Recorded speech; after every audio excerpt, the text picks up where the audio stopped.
반갑습니다. 저는 맘모그래피 스크리닝의 프랙티컬 가이드에 대해서 말씀드리겠습니다. 강의를 준비하면서 어떻게 준비해야 될까 고민하다가 아무래도 프랙티컬 가이드이기 때문에 증례를 보여드리면서 함께 이야기를 나눠보는 것이 좋을 것 같다고 생각이 들어서요. 쭉 증례를 통해서 말씀드리도록 하겠습니다. 첫 번째 증례는 42세 여자 환자였고 검진을 위해서 내원하셨는데요. 본인이 치밀 유방이어서 본인은 유방 촬영은 하기 싫고 초음파 검사로만 검진하겠다 이렇게 오시는 분입니다. 초음파를 시행했고 렉트레스트 어퍼 포션에 2군데 정도 보이는 자리가 있었습니다. 5mm 이내로 아주 작으면서 노듈인지 시스트인지 애매하게 보이는 자리였고 이 부위만 보였던 분입니다. 이런 경우에 이제 조금 고민이 되죠. 이분한테 맘모그래피를 레코멘트 할 것인가 아니면 본인이 그냥 거절하셨기 때문에 초음파만 하고 카테고리 2나 3 주고서 그냥 지켜볼 것인가. 도플러를 해봤더니 그레이스케일 몰폴로지에 비해서는 도플러가 조금 강하게 보입니다. 그래서 고민을 하다가 이제 환자분께 말씀을 드렸습니다. 유방 촬영에서만 보이는 유방암도 있습니다. 하시는 게 좋겠습니다. 라고 해서 유방 촬영을, 일반 유방 촬영을 했고 언뜻 보기에 변변이 잘 안 보이지만 자세히 눈을 가져다 대고 보면 그 렉트브레스트 어퍼 포션에 이렇게 마이크로캐시테이션이 있는 것을 알 수 있습니다.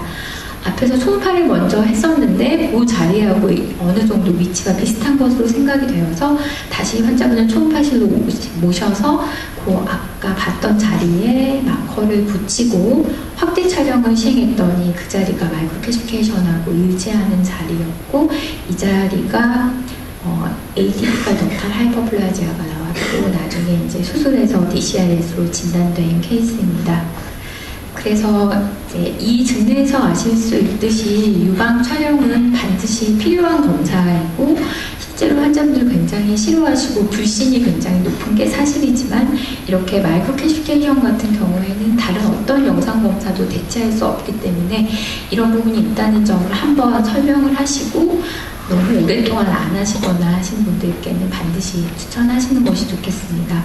그래서 2015년도에 7대암 검진 권고안 개정안이 나왔고 유방암에 대해서는 2년 간격으로 유방 촬영술을 하되 40세부터 시작해서 69세까지 그러니까 70세 이후에는 이제 본인이 원하시면 하실 수 있지만 그 전까지는 2년에 한 번씩 유방 촬영을 하시도록 권고하고 있습니다. 실제로 이렇게 맘모그래피 스크리닝을 하다 보면 이게 환자분들도 굉장히 힘드시고 보는 저희도 쉽지가 않은 검사입니다. 자, 맘모그래피를 굉장히 싫어하시는 이유가 2가지죠. 일단은 컴프레션을 하는 유일한 영상 검사이기 때문에 검사 자체가 굉장히 힘들고 많이 아픕니다. 2번째로는 워낙 방사선 노출에 대한 그 거부감이 요즘에 팽배해 있기 때문에 이 레디에이션 해저드에 대한 불편감도 있습니다. 그래서 그냥 초음파만 하시겠다는 분들이 꽤 많으시죠. 게다가 이렇게 힘들게 검사를 하고 나서도 이게 잘 친일 유방이십니다. 그래서 안 보입니다. 이런 말을 들으면 이제 너무 화가 나는 거죠. 난 너무 고생해서 찍었고 너무 아픈 것도 참았는데 친일 유방이어서 보이는 게 없다. 이거는 이제 되게 하기 싫은 거죠.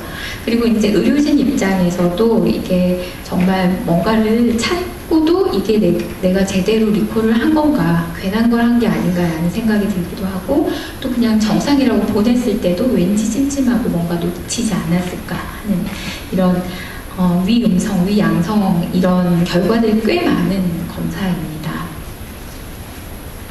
그래서 실제로 이 맘모그래피 스크리닝을 굉장히 잘하기 위해서는 간단하게 말씀을 드리자면 일단은 센시티비티를 올려서 캔서를 절대 놓치면 안 되겠고 그러면서 또 리콜 레이트는 불필요한 리콜은 내려야 되겠죠. 이렇게 2가지를 함께 잘 해줘야 되는 것이 바로 효율적인 맘모그래피 스크리닝이겠지만 실제로 이것은 양날의 칼처럼 우리가 안 놓치려고 센시티비티를 막 올려서 보다 보면 굉장히 리콜을 많이 하게 되죠. 그리고 또 리콜을 안 하려고 하다 보면 또 암을 놓칠 수도 있습니다. 굉장히 어려운 문제인 것 같습니다. 그래서 이전에 이 SBI 강의에서 닥터 시클은 여기에 대해서 한마디 이렇게 정리를 했더라고요.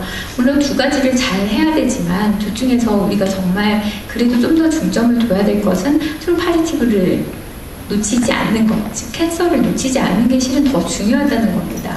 그래서 가끔 저희가 조금 환자 오래 보고 하다 보면 좀 매너리즘에 빠져서 이거 별거 아니겠지, 나 이것도 리콜했다가 별거 아닌데 이런 마음에 이제 조금 많이 네거티브, 뭐 카테고리 1 많이 하는 경우가 있는데 이게 가장 실은 중요하다. 그래서 초심을 잃지 않고 열심히 봐야 되고 캔서를 놓치지 않아야 된다는 게 더 중요하다는 것을 알고 계셔야 될 것 같고요. 그래서 스크리닝에서 가장 중요한 것은 캔서 디텍션 레이트를 올리는 것이다. 그래서 이렇게 맘모그래피 스크리닝에서 우리가 보아야 될 것이 이렇게 1번, 2번, 3번으로 되어 있는데 이게 프라이어티에 맞게 되어 있는 것 같습니다. 그래서 가장 중요한 것이 캔서 디텍션 레이트를 올리는 것, 많은 유방암을 진단해내면서 되도록이면 효율적으로 억셉터블한 리콜과 바이옵시 레이트를 유지하면서 하셔야 되는 거고, 그 다음에 캔서를 진단을 많이 하는데 되도록이면 초기에 잡아주는 게 좋겠다. 그래서 이렇게 세 가지가 이렇게 순서대로 중요도가 있는 것 같습니다. 그렇다면 이제 잘 찾아야 되는데요. 찾는 것도 기본 원칙은 당연히 이렇게 대칭성을 보는 것입니다. 이렇게 나란히 두고서 대칭성을 보는데 이게 그냥 이렇게 추상적으로 쭉 보는 것이 아니라 본인만의 어떤 순서를 정해서 꼼꼼하게 보시는 것이 좋겠습니다. 일단 양측 글랜듈러 티슈를 좌우로 보면서 대칭성을 보고요. 글랜드와 팻의 경계 부위를 쭉 보면서 경계 부위에 어떤 돌출이나 또는 함몰 부분이 있는지를 봅니다. 다음은 팩토리스 머슬의 이런 마진들을 쭉 따라가면서 보면서 어디 비대칭 부위가 있는지를 보고 양측 유두 하방, 그다음 양측 애과부, 스킨 에어리어까지 꼼꼼하게 다 봐주시면 되겠습니다. 그러나 실제로 저희가 만나는 유방 촬영이 아까 이 예쁜 분처럼 예쁘게 보이는 게 그렇게 많지는 않죠. 정말 이렇게 딱 보면 답답해지는 맘모그래피가 많이 있습니다. 그래서 이런 경우에 참 원칙은 배웠지만 참 어려운 게 사실인데요. 그래서 이런 경우에 이제 이분은 이렇게 말씀을 하시더라고요. 산도 보고 안에 나무도 보고 해라. 그러니까 눈을 멀리 두고서 전체적인 숲을 보면서 에이시메트리를 한번 봐주고, 그다음에 눈을 또 정말 가까이 대서 그 안에 정말 이렇게 멀리서 보면 안 보이는 마이크로 캐시케이션이나 이런 거 분명히 있습니다. 그래서 눈을 멀리서도 보고 가까이서도 보고 확대도 해보고 다시 원상태로도 이렇게 돌려보면서 열심히 보라는 이런 말씀을 하셨고요. 그래서 이분이 지금 우기에 병변이 있다고 이렇게 체크가 되어 있지만 실제로 제 생각에는 초음파 보면 이 자리 말고도 되게 뭐가 많이 있을 것 같습니다. 두 번째 증례는 42세 여자 환자인데 이분이 검진으로 오셔서 유방 촬영을 시행했을 때 댄스브레스트 네거티브라고 나갔었는데요. 이분이 2달 만에 우측 유방에 만져지는 병변이 있어서 이제 오셨고, 이거는 검진으로 오신 게 아니죠. 뭔가 만져져서 오셨는데 마커를 붙이고 유방 촬영을 했더니 앞서 강의에서도 말씀하신 것처럼 마커를 딱 붙이고 찍으면 이제 그 자리 확실하게 보입니다. 라이트 브레스트의 파 어퍼 아우터에 거의 엑실러리 테일 가까운 쪽에 이렇게 메스가 보입니다. 자, 어떻게 2달 만에 메스가 새로 생긴 걸까요? 이분은 이때 이제 초음파를 같이 시행했고 이 자리를 봤더니 거의 미드 엑실러리 라인 정도 되는 아주 파 아우터에 애과부 밑에 이렇게 있는 메스가 있었고, 이게 이제 인베이션 덕탁 카시노라로 진단이 된 케이스입니다. 그래서 저희가 이런 걸 보고 폴스 네거티브 위음성 진단이라고 하는데, 위음성 진단의 정의는 이처럼 어떤 캔서가 진단된 시점을 기준으로 바로 직전에 시행한 어떤 검사가 정상 내지는 카테고리 1 내지는 2로 진단이 된 경우를 일컬어서 이제 폴스 네거티브라고 하죠. 그런데 이렇게 폴스 네거티브 진단은 크게 3가지로 나눌 수 있습니다. 그래서 그 진단된 당시에 이전 검사 결과는 다 정상이었지만 진단 자체가 이분처럼 어떤 증상이 본인이 있어서 중간에 오셔서 그 증상 때문에 진단된 경우를 인터벌 캔서, 기관암이라고 하고요. 그다음에 이제 그 중간 기간에 아무 문제 없다가 다음 검진에 그냥 오셔서 발견된 경우가 다음 검진 발견함. 그 다음에 이제 진단 당시에 증상도 없고 이전 검사 결과도 괜찮고 다 괜찮은데 어떤 유방의 정상적인 검사가 아니라 다른 검사에서 예를 들어서 뭐 체스트 CT를 했는데 거기에서 우연히 발견했든지 다른 검사에서 우연히 발견된 다른 검사 발견함 이렇게 세 가지로 나눌 수 있습니다. 이분은 그러면 증상으로 오셨기 때문에 위음성 진단 중에서 인터벌 캔서가 되겠고요. 그러면 또 이 기관암도 또 세 개로 나눌 수가 있습니다. 즉 이전 검사가 정상이었고 증상이 있어서 오셔서 캔서가 진단된 경우도 이렇게 세 가지로 나눌 수 있습니다. 그래서 증상이 있어서 오셔서 진단이 됐는데 과거 사진을 봤을 때 있던 걸 놓쳤다 하면은 이제 이게 미스트 캔서가 되는 거고요. 정말 지금은 보이는데 지난 검사를 다시 봐도 정말 없더라, 그때 없더라 하면 이건 정말 새로 생겼고 정말 빠르게 자라는 이게 이제 트루 인터벌 캔서인 거죠. 그러니까 큰 기관암의 정의 안에 트루 인터벌 캔서가 들어있는 거고 이건 정말 지난번에도 없었던 게 트루 인터벌 캔서가 되겠습니다. 그리고 얼굴 수문암이라고 해서 이거는 과거 검사에서도 안 보이고 이번 검사에서도 안 보이는데 그냥 증상으로 어딘가가 만져져서 그 자리를 바이옵시했던 캔서가 나오는 경우 이게 이제 수문암이 되겠습니다. 그래서 이 환자는 과거 사진을 봤더니 여기에 지금 병변이 보입니다. CCV에서는 커버가 제대로 안 된 것 같고요. 그래서 이런 경우는 과거 사진을 봤더니 있었기 때문에 미스트 캔서가 되겠습니다. 그러나 실제로 저희가 이제 환자분들 보다 보면 지난 검사 결과는 정상이었는데 내가 뭐 만져줘서 와서 캔서 나오면 기관암을 다 노친암이라고 생각하기가 쉽지만 실제로 이렇게 퍼센티지를 보시면 이렇게 노친암이 물론 가장 많습니다. 한 4분의 1 정도는 노친암이지만 실제로 트루 인터벌 캔서도 있다는 거죠. 약 20% 정도에서는 진짜 지난번에 없다가 뭐 한 6개월, 9개월 만에 오셔가지고 새로 생긴 분들도 계십니다. 그래서 이런 경우도 있다는 거를 알고 계셔야 될 것 같고요. 그래서 저희 같은 경우는 항상 환자분들께 이제 검진이 정상이다. 그러면 이제 다음 검진까지의 안전을 보장해 줄 수는 없다고 말씀을 드리거든요. 그래서 그 사이에 그러면 뭐 매달 검사해야 되는 거냐? 그건 아니고 본인이 이제 만져보시는 체크를 하셔야 되는 거죠. 그래서 다음 검진 이전이라도 어떤 새로운 의심 증상이 생긴다면 언제든지 중간에 오셔서 확인하셔야 된다. 왜냐하면 트루 인터벌 캔서도 있기 때문이다. 이렇게 말씀을 드립니다. 그래서 앞서 교수님 강의에서도 이렇게 많이 나왔었지만 실은 가장 중요한 것은 놓치지 않는 것의 가장 기본은 이 검사가 제대로 잘 찍혔는지를 먼저 체크하는 것이 가장 중요할 것 같습니다. 그래서 이쪽 사진과 이쪽 사진이 같은 환자의 사진이지만 이때 좀 퀄리티가 좋지 않죠. 일단 CCV에서 빠졌고 그 다음에 압박이나 대조도 해상도 자체가 조금 나쁩니다. 그래서 이렇게 찍힌 검사에서 이렇게 찍힌 검사와 이렇게 조금 다르죠. 볼 수 있는 저희의 판독할 수 있는 그 눈이 이렇게 봤을 때는 참 어렵습니다. 그래서 기본적으로 이미지 퀄리티가 좋아야 되겠다. 그래서 판독하기 전에 이게 잘 찍힌 검사인지를 확인하는 과정이 있어야 될 것 같고 그래서 이건 이제 앞서 강의에서 다 나왔던 내용입니다. 간략하게 말씀드리자면 일단 CCV에서는 이 후방지방을 쭉 보셔야 됩니다. 이 후방지방에 포함이 되어 있어야 이 부분의 뒷포션까지 충분히 볼 수가 있는 거고 내측 유방이 접히지 않았는지 잘 포함되어 있는지를 봅니다. MROV에서는 이 아래쪽이 많이 빠질 수가 있거든요. 그래서 이 아래쪽이 안 빠진 것을 확인하기 위해서는 팩토럴리스 머슬이 이렇게 불룩하면서 하단이 이 유두 후방선 밑에까지 이렇게 내려와 있으면 이 아래쪽이 충분히 포함되었다고 확인할 수가 있고요. 역시 인프라마마리 폴드도 들어가 있어야 됩니다. 그리고 이거는 이제 유방 MRO 찍을 때 유방을 이렇게 충분히 들어 올려서 찍어야 이쪽에 이렇게 아래 부분에 세딘이 없겠죠. 이런 게 있으면 가성병변이 돼서 에이시메트리로 오인할 수가 있기 때문에 충분히 들어 올려서 잘 펴서 찍었는지를 확인해 보면 좋겠습니다. 유두나 이런 게 안으로 말려 들어가서 매스를 리미팅할 수도 있기 때문에 바깥쪽으로 잘 나오게 찍었는지를 확인하면 좋겠습니다. 충분히 잘 찍은 유방 촬영도 실은 빠지는 부분이 있을 수 있습니다.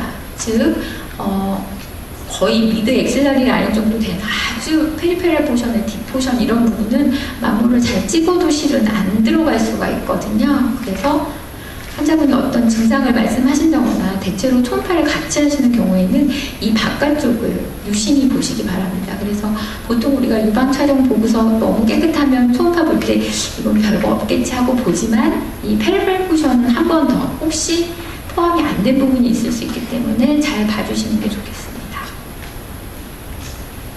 또한 이분은 실은 히스토리가 있었습니다. 굉장히 가족력이 2분이나 계셨고 그분들이 다 40대 진단이 된 이렇게 하이리스크 페이션트였거든요. 그래서 이런 가족력을 알고 환자분을 보는 것과 맘모그래피를 판독하는 것과 이런 거를 모르고 그냥 보통 사람이겠거니 하고 보는 것과는 다르겠죠. 그래서 이런 히스토리를 잘 보는 것이 굉장히 맘모그래피 보는데 기본이자 중요하다라고 되어 있습니다. 그래서 이 SBI 강의에서도 환자의 이 히스토리를 적는 이 질문지를 반드시 맘모그래피 스크리닝 할 때 꼭 받아서 이걸 잘 보고서 판독해야 한다.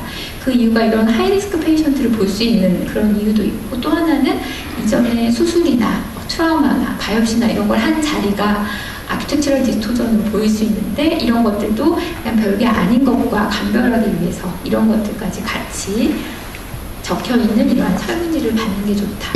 그리고 실제로 뭐 스크리닝으로 오시지만 대체로는 증상들이 있습니다. 그래서 이런 증상에 대한 것들도 자세히 위치나 양상이나 그 증상이 생리 주기에 따라서 왔다 갔다 하는지 아니면 생리 주기와 상관없이 점점점 어그라베이션 되었는지 최근에 새로 생긴 건지 아니면 지속적이었던 건지 이런 것들에 대한 자세한 히스토리를 알고서 판독을 하는 것이 굉장히 중요한 것 같습니다. 세 번째 증례이고요. 이분도 검진으로 오신 유방 촬영입니다. 그냥 한 시점의 유방 촬영만 보면 어떻습니까? 어디가 이상한지 약간 노듈라하게 여기저기 보여서 어디가 이상한지 딱 찾아내기가 쉽지가 않습니다. 이게 이제 과거 유방 촬영이고요. 이렇게 한 시점의 유방 촬영만 봐서는 조금 어려울 수가 있는데 이럴 때는 과거 사진과의 비교가 굉장히 중요하죠. 그래서 이거는 정말 필수이자 굉장히 중요한 거는 과거 사진과 비교를 해서 비교를 하다 보면 어떤 부분이 보입니다. 새로 보이는 부분이. 같은 뷰를 나란히 놓고 비교하는 것이 중요합니다. 전체적으로 이렇게 쭉 보는 게 아니라 같은 뷰를 옆에 놓고 비교해 보면 어딘가가 새로 보이는 자리가 있습니다.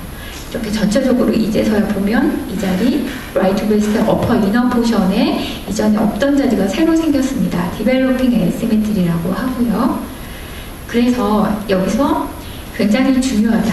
과거 사진을 비교해보는 것이 필수이자 매우 중요한데 또 한 가지 과거 직전 사진 하나만 비교해보는 건 안 된다는 거죠.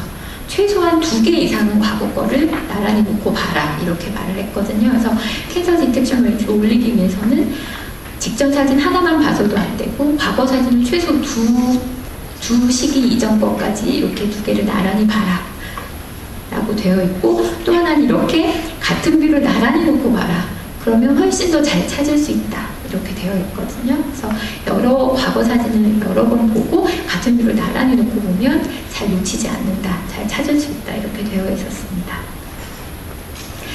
다음 증례는 52세 여자 환자이고 이분은 랩트 브레스트 어퍼 이너 에어리어에 이렇게 약간 포칼 에이시메트리가 있는데 이분은 실은 너무나 예전부터 계속해서 이렇게 보이는 분이었습니다. 보통 저희가 이런 경우 이런 자리 그냥 글랜듈라 에이시메트리라고 생각하고 글랜드가 약간 뭉쳐있는 자리겠지 이렇게 보통은 생각하고 넘어가는데 자 여기서도 마음을 너무 이렇게 그렇게 하지 말고 눈을 가져다 대고 봐야 된다는 거죠. 이렇게 산만 보지 말고 나무도 봐야 되는 거죠. 그래서 눈을 조금 더 자세히 대고 봤더니 그 에이시메트리 안에 이렇게 마이크로 캐시케이션 보이시는지 모르겠는데 있었습니다. 그런데 실은 이 자리가 예전에 이렇게 비나일 캐시케이션 하나 있던 자리 그거는 변화가 없어요. 없는데 이 자리에 이렇게 새로 보이는 겁니다. 그래서 앞서 말씀드린 대로 계속 노체인지 할 때는 조금 의심을 해봐야 되고 정말 눈을 많이 가져다 대고 봐야 되고요. 그래서 또 일반 유방 촬영에서만 으로는 안 되고, 이런 경우에는 반드시 확대 촬영을 해야죠. 스파 컴프레션하고 마그니피케이션 같이 해서 보면은 비나인 캐시피케이션하고는 별개로 이렇게 리니어 캐시피케이션이 새로 보이는 것을 알 수 있고, 여기가 로우 그레이드 DCIS로 진단된 케이스입니다. 이분은 8년간 호르몬 치료를 하신 54세 여자 환자분이시고요. 이분도 비슷한 케이스인데 라이트 브레스트 서브아레올라 에어리어에 이렇게 전체적으로 보면 누가 봐도 비나인 캐시피케이션 같은 게 이렇게 유두 아래에 있죠. 그리고 이분도 계속해서 좀 변화가 없는 자리예요. 보통은 그냥 카테고리 2하고 계속 정기 검진을 레커멘드 할 텐데, 이분도 이제 호르몬 치료를 이렇게 오래 하셨잖아요. 그럴 때는 좀 유심히 봐야 되는 거죠. 그래서 비교를 언뜻 해서는 잘 모르지만 눈을 조금 더 가져다 대고 보면 이렇게 덴스한 캐시피케이션 안에 이렇게 약간 미세한 캐시피케이션들이 섞여 있고, 이때에 비해서 이때 조금 더 숫자가 늘어난 게 아닌가 하는 생각이 듭니다. 그래서 이제는 한 번쯤은 리콜을 해야 되겠다라는 생각이 들어서 이분은 초음파와 라이트 마그니피케이션 뷰를 이제 같이 레커멘드를 했고요. 보통은 이제 초음파를 하러 먼저 오시죠. 그래서 초음파실에서 봤더니 이렇게 유두 아래쪽에 라이트 브레스트 서브 아레올라에어 이렇게 알소이코익한 노듈라 리전이 있었습니다. 그래서 이 자리에 마커를 붙이고 아까 보였던 그 마이크로 캐시피케이션 있는 자리에 스파 컴프레션 하면서 확대 촬영을 했더니 지금 이 자리들은 그냥 비슷비슷한데 지금 여기 노란색으로 동그라미 되어 있는 이 부위가 지금 잘 안 보이시겠지만 아주 페인트한 클러스터드 마이크로 캐시피케이션이 있었고, 그 자리가 바로 여기하고 일치를 하더라고요.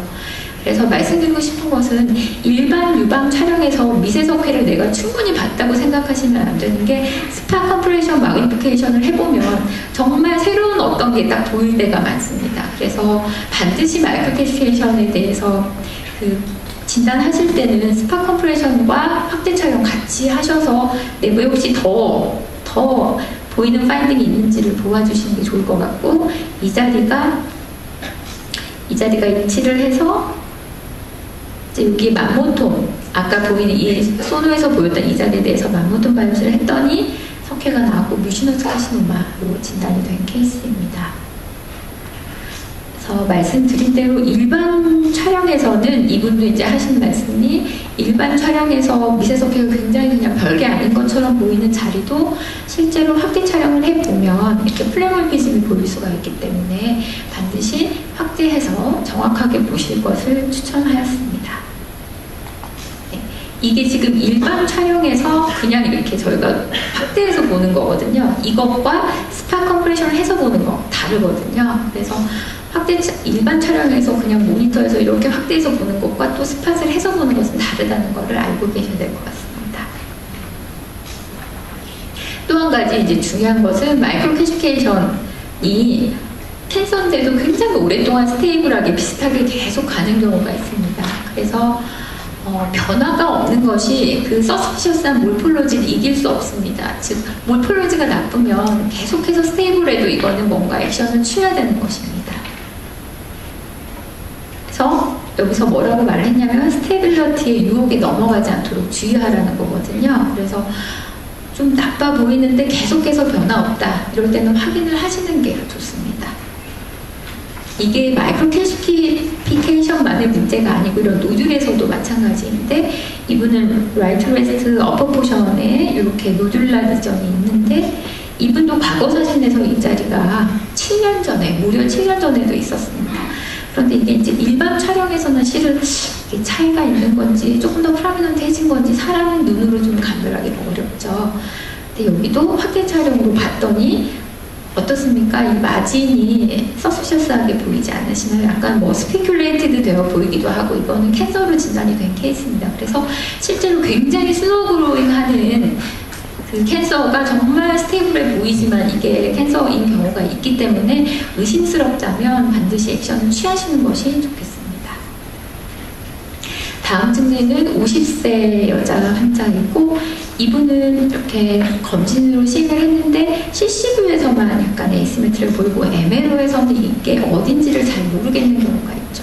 실제로 이렇게 원뷰에서만 보이는 에이시메트리에 대해서 대체로는 서메이션일 가능성이 많고 그래서 리콜을 잘 안 하는 경우가 많은데 이분 강의에서 이제 리콜을 반드시 해야 되는 경우에 대해서 말씀을 하셨는데 한 뷰에서만 보이더라도 이분 브레스트가 워낙 덴스하다 이러면 혹시 마스킹 되어 있을 수도 있기 때문에 리콜을 해서 보라고 하셨고 또 하나는 이렇게 잘 빠질 수 있는 페리페랄이나 이런 데의 병변은 빠져 있을 수 있기 때문에 실제로 있지만 빠졌을 수 있기 때문에 리콜을 하라고 하셨습니다. 그래서 이 자리는 리콜을 해서 제가 초음파로 봤던 이런 메스가 보였고 어떻게 보면 동그랗고 샤프한 마진인 것 같지만 어떻게 보면 약간 인디스팅트 마진이었고요. 그래서 이 자리에 이렇게 마커 붙이고 확대 촬영을 했더니 자, 스파 컴프레션과 확대 촬영을 했더니 앞서 일반 맘모그라피와는 정말 달리 보이죠. 그래서 이렇게 메스에 대해서도 정말 스파 컴프레션 마그니피케이션 뷰가 그 진짜 모습을 드러내게 하는 것 같습니다. 그래서 이 자리가 튜브럴 카시노마로 진단이 되었습니다. 다음은 71세 여자 환자이고요. 이거는 일반 맘모그라피입니다. 덴스한 비날 캐시케이션 외에는 특별히 눈에 보이는 게 없고 굉장히 패티한 유방이기 때문에 나는 충분히 봤을 것 같고 별 문제 없을 것 같은데 보시면 이게 이제 3D 맘모그라피 토모 스크리닝인데 보시면 어디 이상이 보이시나요? 랩트 브레스트 이너 포션에 이렇게 아크텍처럴 디스토전이 있었습니다. 그래서 최근에 각광받고 있는 3D 맘모그라피를 검진에도 사용을 할 수 있는데 실제로 검진에서 역할은 이런 아키텍처럴 디스토전으로 매니페스테이션 하는 캔서에 대해서 정말 특화돼서 정말 잘 보이는 것 같습니다. 그렇지만 나머지 그런 병변들에 대해서는 그렇게 너무 많이 기대할 것은 아니다. 이렇게 말씀을 하셨더라고요. 실제로 이런 3D 맘모그라피는 덴스 브레스트에서 티슈 오버래핑 이런 문제를 해결할 수 있을 거라고 개발이 실제로 되어서 많은 도움을 받고 있기는 합니다.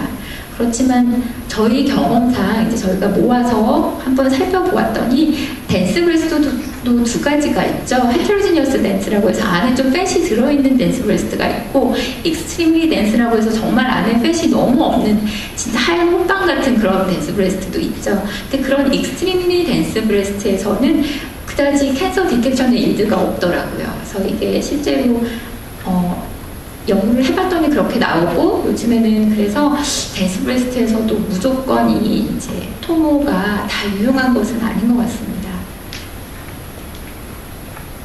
다음으로는 이제 지금까지는 캔서 디텍션을 올리는 방법에 대해서 말씀을 드렸고 그 다음에 리콜을 좀 줄이는 방법에 대해서 또 말씀드리겠습니다. 리콜을 줄이는데 가장 중요한 것은 경험이다. 즉 훈련을 많이 해야 된다. 러닝 커브가 있다라는 것이고 그래서 실제로 우리가 소 같은 경우는 송아지를 낳으면 바로 일어서서 걷죠. 하지만 사람은 한참 걸을 때까지 한참 걸리는 것처럼 이게 맘모그라피의 판독도 리콜이나 이런 것들이 정말 경험이 많이 쌓여야 더 나아지는 것 같습니다. 또한 그 경험이 어느 정도 쌓여도 내가 정말 자신 있다 해도 실제로 내가 제대로 하고 있는지 채점을 안 해보면 알 수가 없죠. 그래서 리콜을 줄이기 위해서는 정말 오디팅이 굉장히 중요하다. 그래서 정기적으로 내가 얼마나 제대로 보고 있는지, 너무 불필요한 리콜을 많이 하고 있는지, 캔서는 얼마나 잡아내고 있는지를 반드시 확인해야 된다라고 되어 있었고, 그래서 리콜 레이트를 대체로 이렇게 이상적인 표준치는 우리가 100장의 유방 촬영을 봤을 때 10개 미만으로 리콜을 해라 라고 되어 있고 그 다음에 이제 저희가 바이옵시를 레코멘드 한 것 중에서 적어도 4개 중에 하나는 캔서가 나와야 된다라는 거죠. 저는 굉장히 바이옵시 레코멘드를 많이 하는 것 같아서 좀 찔렸는데 어쨌든 4개 중에 하나는 캔서로 나와줘야 된다. 그 다음에 1000케이스의 검진을 했을 때 최소한 2개 정도 캔서는 잡아야 되고 그 중에서 절반 이상은 스테이지 1 미만으로 작은 것을 되도록이면 초기에 잡아주는 게 이상적이겠다 이렇게 되어 있습니다. 그 다음에 앞서 제가 말씀드린 것처럼 캔서 디텍션을 올리기 위해서도 과거 유방 촬영하고 비교해서 보는 게 중요하다고 했는데 리콜 레이트를 줄이는데도 역시 이게 가장 중요하다고 되어 있습니다. 특히나 이게 같은 유방 촬영에서 압박이나 포지셔닝의 그 정도에 따라서 보였다 안 보였다 하는 경우가 많거든요. 그래서 특별히 이렇게 리콜을 줄이기 위해서는 과거 한 번의 사진만 절대 비교하면 안 되고 쭉 예전 거를 다 봐야 된다는 거죠. 자, 이 케이스에서 되게 전형적으로 보여주고 있는데요. 현재 유방 촬영에서 여기가 보이는데 이 자리가 1년 전에는 조금 미미해 보입니다. 지금 이렇게 1년 전 사진만 비교해봤을 땐 여기가 왠지 디벨로핑 하는 자리 같고 캔서 가능성이 굉장히 있어 보이죠. 이것만 보면 바로 여기 초음파로 보고 뭐 바이옵시 하고 싶습니다. 그런데 2년 전 걸 봤더니 심지어는 안 보입니다. 그러면 이거 진짜 캔서네 생각이 들죠. 그런데 되게 재밌게도 5년 전 사진을 봤더니 똑같은 게 있습니다. 이런 경우처럼 이게 포지션이나 압박 정도 이런 거에 따라서 보였다 안 보였다 하는 경우가 정말 많거든요. 그래서 저희가 과거 사진을 얼마나 옛날 거부터 이렇게 꼼꼼히 열어서 봐야 되는지를 알 수가 있습니다.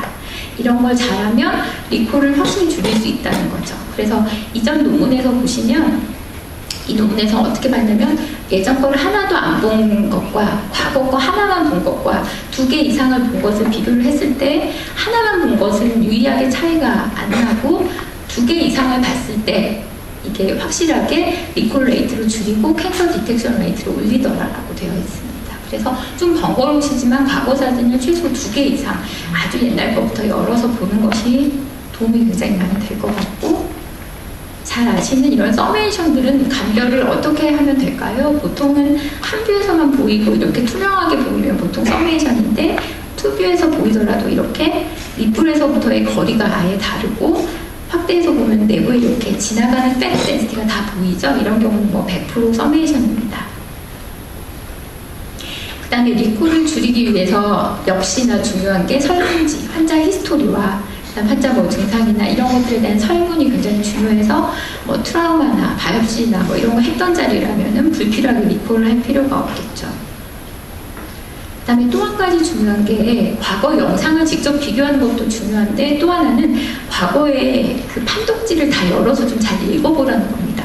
저도 그런 경험이 많은데 되게 이렇게 막 예민하게 보다 보면 이 자리를 리콜해야겠다, 다시 봐야겠다 이렇게 막 워크업을 했는데 나중에 예전 거 판독지를 열어봤더니 이 자리를 이미 그렇게 뭐 확대 촬영도 하고 심지어는 바이옵시해서 비난이 나왔던 자리도 있거든요. 그래서 아주 오랫동안 검진을 쭉 해오신 분들 같은 경우는 예전 거를 다 열어서 판독지도 열어보면서 이전 판독자가 이 자리에 컨선을 한번 했었고 쭉 지켜봤었고 계속 괜찮다고 됐던 자리라면 저희가 리콜을 불필요하게 할 필요가 없는 거죠. 그래서 이러한 판독지도 과거 거를 좀 잘 보고서 판독을 하는 게 리콜을 줄이는데 도움이 된다라는 내용입니다. 그래서 마모그래피 스크리닝을 잘 하는 것은 정말 어렵지만, 양날의 칼처럼 어렵지만 실제로 캔서를 많이 잡고 리콜을 줄이는 게 이상적인데, 조금 더 중점을 둘 부분은 캔서를 절대 놓치지 않고 많이 찾는 것이 더 중요하다라는 것이고, 실제로 이 두 가지를 잘 하는데 제일 중요한 것이 과거 사진을 잘 보는 것, 그것도 한 장만으로는 안 되고 여러 장을 잘 보는 것이 중요하다는 내용입니다. 감사합니다.